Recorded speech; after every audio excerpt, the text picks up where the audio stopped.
आदमी दिखाया जाता है जिसके कानों में वो क्रिएचर घुस गया था। वो आदमी अपनी वाइफ के पास जाता है और उसे बहुत अजीब तरह से घूरने लगता है। अचानक से वो अपना मुंह खोलता है और उसका मुंह अजीब से क्रिएचर की तरह किसी डरावने फूल की तरह दिखने लगता है। उसके मुंह के अंदर कई सारी आंखें थी। उसकी वाइफ जब तक कुछ समझती जब तक वो आदमी उसे खा जाता है। इसके बाद हम सिंची को स्कूल जाते हुए देखते हैं जहाँ उसकी दोस्त हमेशा की तरह उसके साथ जारी होती है, लेकिन यहाँ उसकी दोस्त सतोमी सिंची के बिहेवियर में काफी बदलाव नोटिस करती है। क्लास में भी सिंची के साथ बहुत ही अजीब चीजें होती हैं। जैसे वो अपनी नीचे गिरी हुई इरेजर को उठाने जाता है तो अचानक से उसका हाथ बड़ा होकर उस इरेजर को उठा लेता है और इतना ही नहीं, गेम खेलते वक्त वो काफी दूर से ही बास्केटबॉल डाल देता है। इन सब इंसिडेंट के बाद सिंची काफी हैरान हो जाता है। घर जाकर वो इसके बारे में इंटरनेट पर सर्च करता है। जब भी वो अपने हाथों पर एक आंख देखता है, लेकिन वो आंख एकदम से गायब हो जाती है। वो एक ब्लेड से अपने हाथ को काटने की सोचता है, मगर तभी उसका राइट हैंड एक बहुत ही अजीब तरह से डरावने से क्रिएचर में बदल जाता है। सिंची की डर के मारे एकदम हालत खराब हो जाती है, मगर फिर उसका हाथ एक क्यूट से एक आंख वाले क्रिएचर में बदल जाता है। सिंची उससे पूछता है कि तुम क्या हो, तब वो क्रिएचर भी उसी की बात को दोहराने लगता है। यहाँ हमें पता चलता है कि उस क्रिएचर को इंसानों की भाषा नहीं आती। अब वो क्रिएचर सिंची के लैपटॉप में और उसकी बुक को पढ़कर इंसानों के तौर तरीके सीखने लगता है। यहाँ एक बात मुझे समझ नहीं आई कि उस क्रिएचर को बुक पढ़ना और लैपटॉप चलाना कैसे आया। खैर, फैंटेसी मूवी में अगर लॉजिक को ढूंढेंगे तो मूवी का मजा खराब हो जाएगा। अब हमें यहाँ पता चलता है कि उस पैरासाइट का मकसद सिंची की बॉडी में घुसकर उसके ब्रेन पर कब्जा करना था ताकि वो उसकी बॉडी को कंट्रोल कर सके, लेकिन ईयरफोन लगे होने की वजह से वो उसके शरीर में नहीं घुस पाता। और जब वो उसके हाथ में भी घुसता है तब सिंची केबल से अपना हाथ बांध लेता है, इसलिए वो क्रिएचर उसके शरीर में नहीं घुस पाया और सिर्फ उसके हाथ पर ही अपना कब्जा करके कंट्रोल कर पाया। अब सिंची क्रिएचर से कहता है कि मैं तुम्हें काट कर अलग कर दूंगा। यहाँ वो क्रिएचर कहता है कि ऐसे मैं तो मर जाऊंगा, लेकिन तुम भी अपना हाथ खो दोगे।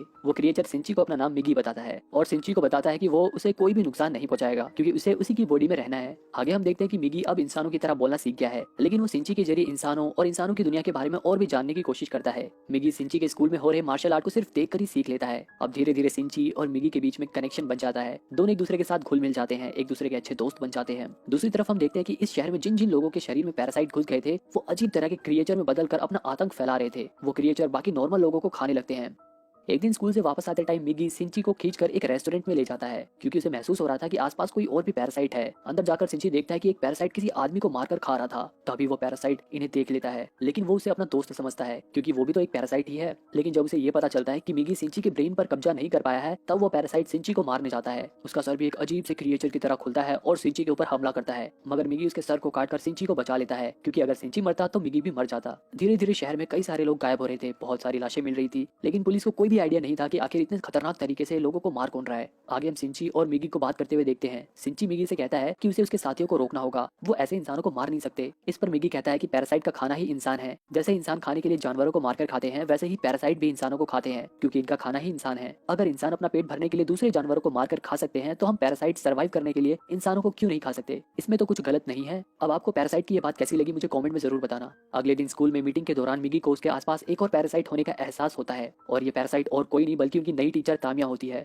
वो भी सिंची को पहचान जाती है क्योंकि उसके भी शरीर में एक पैरासाइट था। स्कूल के बाद सिंची उनसे मिलने जाता है जहाँ वो उसे कहती है कि मुझसे डरने की कोई जरूरत नहीं है, मैं बस यहाँ पर इंसानों के रहन सहन के ऊपर स्टडी कर रही हूँ। इसके बाद वो उसे दो और लोगों से मिलवाती है जिनके अंदर पैरासाइट थे, जिनमें से एक स्कूल का स्टूडेंट था जिसका नाम सिमादा था और दूसरा एक पुलिस ऑफिसर था जिसका नाम मिस्टर ए है। वो सिंची को बताते हैं कि ये लोग एक नेटवर्क बनाकर इंसानों पर स्टडी कर रहे हैं। वो एक्सपेरिमेंट के तौर पर मिस्टर ए के बच्चे की मां बनने वाली है। वो बताती है कि उन दोनों के पैरासाइट होने के बावजूद उनका बच्चा एकदम नॉर्मल इंसान है। अगर वो चाहे तो यहाँ इंसान बनकर छुप कर रह सकते हैं, बस उन्हें जिंदा रहने के लिए इंसानों को खाना होगा। वो मिगी को भी अपने नेटवर्क में शामिल होने को कहती है, लेकिन मिगी इनकार कर देता है। वहां से जाते टाइम मिगी सिंची को मिस्टर ए से थोड़ा अलर्ट रहने को कहता है क्योंकि मिस्टर ए को ये पता चल गया था कि रेस्टोरेंट में जो पैरासाइट था उसे इन्हीं लोगों ने मारा था। एक दिन स्कूल से आते टाइम सिंची मिस्टर ए से टकराता है। मिगी सिंची को उसे बिना नजरें मिलाए चुपचाप वहां से चलने को कहता है, लेकिन मिस्टर ए के इरादे कुछ ठीक नहीं लग रहे थे। तभी अचानक मिस्टर ए का मुंह भी एक क्रिएचर की तरह खुलता है और उनके ऊपर हमला कर देता है, लेकिन मिगी भी कम नहीं था, वो उनसे डटकर सामना करता है। मिगी के इशारे पर सिंची मिस्टर ए के पेट में एक रोड घुसा देता है और मिस्टर ए मारा जाता है क्योंकि मिस्टर ए को तो ये मालूम नहीं था कि मिगी सिर्फ सिंची के हाथों पर ही कंट्रोल कर पाया है और सिंची का दिमाग अभी भी उसके कंट्रोल में है। अब सिंची घर जाता है और उसे काफी गिल्टी फील हो रहा था क्योंकि उसने खून कर दिया था, लेकिन उधर हम देखते हैं कि मिस्टर ए अभी पूरी तरह से मरा नहीं था। उसके अंदर का पैरासाइट वहां से गुजर रहे एक और इंसान की बॉडी में घुस जाता है और ये इंसान और कोई नहीं बल्कि सिंची की मॉम थी। कुछ देर बाद मिगी सिंची को फिर से उठाता है और उसे कहता है कि कोई और भी पैरासाइट हमारे पास आ रहा है और ये बहुत ही ज्यादा खतरनाक है। सिंची नीचे जाकर देखता है तो गेट से उसकी माँ अंदर आते हुए दिखाई देती है जिनकी बॉडी पर अब पैरासाइट ने कब्जा कर लिया था। मिगी सिंची से कहता है कि अब उनके पास और कोई चारा नहीं है, उसे अपनी माँ को मारना ही होगा, नहीं तो वो इन्हें मार डालेगी। लेकिन सिंची ऐसा करने से मना कर देता है। जब भी उसकी माँ का सर भी एक अजीब तरह के क्रिएचर की तरह खुलता है और सिंची के ऊपर हमला कर देता है जिससे सिंची की छाती में बहुत ही गहरी चोट लगती है। इसके बाद वो यहाँ से चली जाती है। अगले दिन हम देखते हैं कि सिंची एकदम सही सलामत था, जैसे उसे कुछ हुआ ही नहीं था। वो ठीक हुआ क्योंकि मिगी ने अपने सेल से सिंची के हार्ट में हुए छेद को भर दिया था। अब सिंची का सिर्फ एक ही मकसद था, अपनी माँ को ढूंढकर मिस्टर ए के पैरासाइट को खत्म करना। सिंची अपनी माँ को काफी ढूंढता है लेकिन उनका ठिकाना उसे नहीं मिलता।